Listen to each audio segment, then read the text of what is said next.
Welcome back, everyone. Mother Shabir, let's look at this next topic. It's very interesting because, as Muslims or even as non-Muslims, when we're looking at the Islamic faith, many of them feel that if you want to live Islam at the fullest level or at the highest level, it means that you have to give up some of your freedom, and that seems very constricting. So what is your opinion about that? Well, naturally, to follow a higher power, one has to give up some of one's own power. You cannot have it both ways. I'm the all-powerful one and yet follow the all-powerful one. It doesn't work that way. But if one knows one's place as a human being, as a humble servant of God, as a creature of God, then one recognizes, yes, there is that higher power and He created us. He has the right to dictate some of our affairs, to teach us and to guide us and to give us restrictions and commandments. This is common, obviously, to many of the religious systems and traditions. It's there. We have the 10 Commandments in the Bible. We have some 365 commandments worked out by Jewish scholars. We have commandments in Christianity. We have commandments in the Quran. So, well, how about some people feel that, we have these commandments, but these commandments don't make us feel liberated, right? They make us feel restricted. They don't make us feel good because essentially you want to be free so you can do whatever you want. Do you not feel that, if someone is feeling oppressed by religion, that's not so much fair? Well, it's natural for people to want a great degree of autonomy. And it is, of course, objectionable for religion to be oppressive to human beings.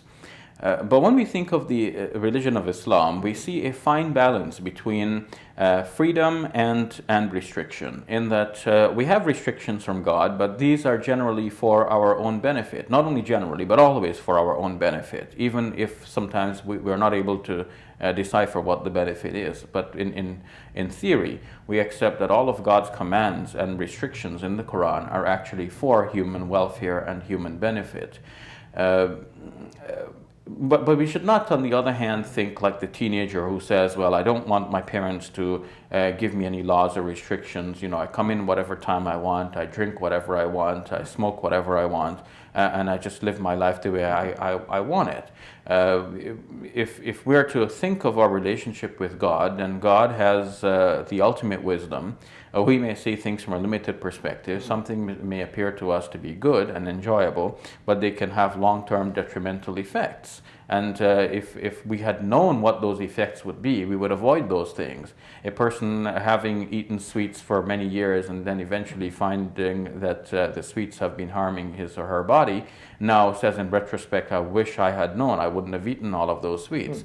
Well, if we get such restrictions told to us from a higher power from the beginning, well, then this just ultimately works for our benefit. So when God in the Quran tells us that drinking alcohol is forbidden, and that is for our benefit. God doesn't deny that there is some benefit in alcohol itself, but drinking too much of it obviously leads to many detrimental effects in society. And so to avoid these great diseconomies, God just simply makes this prohibited for our own general welfare in the first place. So there is room for freedom within Islam when we're making our daily choices, or does everything in Islam has to be, done? Well, if I'm about to go to this store, I have to check out what does Islam say about it, or where does the freedom come in place here?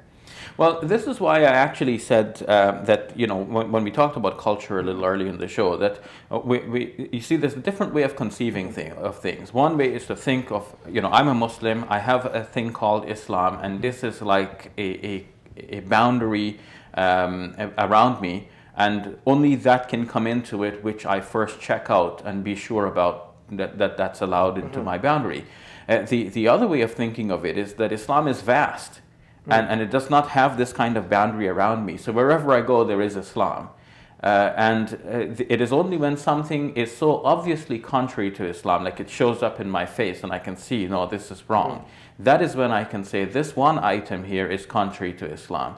So in that way, one does not live life feeling one is in a kind of a restricted boundary, but one is in the vastness of the earth, with everything to enjoy that God has created, but also with the sense of discrimination and discernment that will help one to recognize the evil when it is shown to his or her face. So going into a store, obviously, that does not have the obvious trappings of being a striptease club or something like this, then obviously there's something here that is to be visited, to be made use of. And it's only when you go in there and you find that, okay, there is a shelf with pornographic material, okay, I've got to stay away from that because that's the evil staring me right in the face. But the rest is all to be enjoyed. So by default you can say we are free except the things that are specifically mentioned, to be prohibited, that we should stay away from. True. Yeah. And this is the part of the beauty in the Islamic legislation, in that it takes for granted that things by default are permissible. And only those things which are specifically mentioned in the Quran or in the authenticated sayings of the Prophet, peace be upon him, to be prohibited can be considered by Muslims to be prohibited. We don't have the right as human beings, and Muslim scholars do not have the right to simply of their own whim declare things to be forbidden, because the rest of people are not the servants of the scholars. We are all servants of God, and only God has the right to legislate for us and to give us restrictions, because after all, he is God and we are his servants. Okay, thank you very much. You're welcome. After the break, we'll be back with question and answers.